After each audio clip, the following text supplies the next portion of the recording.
بسم اللہ الرحمن الرحیم۔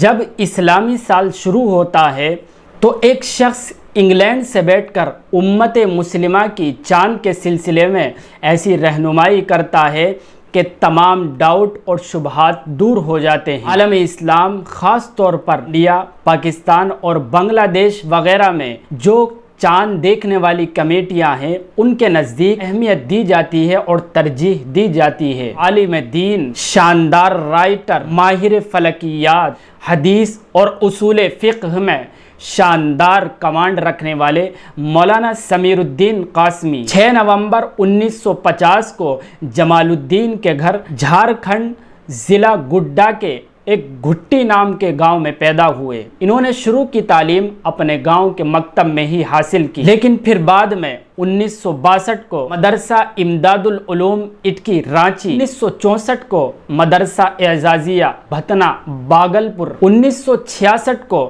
دارالعلوم چھاپی گجرات چلے گئے۔ پھر 1968 کو دارالعلوم دیوبند میں انہوں نے ایڈمیشن لے لیا۔ پھر 1970 میں دارالعلوم دیوبند سے عالمیت کا کورس کمپلیٹ کیا۔ اس سے اگلے سال یعنی 1971 میں دارالعلوم دیوبند سے عربی لینگویج کا 1 سالہ کورس کمپلیٹ کیا۔ 1972 میں دارالعلوم دیوبند ہی میں رہ کر کتابت اور دوسرے فنون میں مہارت حاصل کی، اور ساتھ ساتھ انہوں نے GCSE یعنی general certificate of secondary education کا ایگزام دے کر اس میں اعلیٰ نمبرات سے کامیابی حاصل کی۔ جب انہوں نے اپنی تعلیم کو کمپلیٹ کیا تو شروع کے 5 سال مدرسہ کنز مرغوب پٹن گجرات میں پڑھایا۔ 5 سال مدرسہ تعلیم الاسلام آنند گجرات میں پڑھا کر خانقاہ مونگیر میں چلے گئے۔ یہیں سے 24 جون 1987 کو تعلیم الاسلام ڈیوبری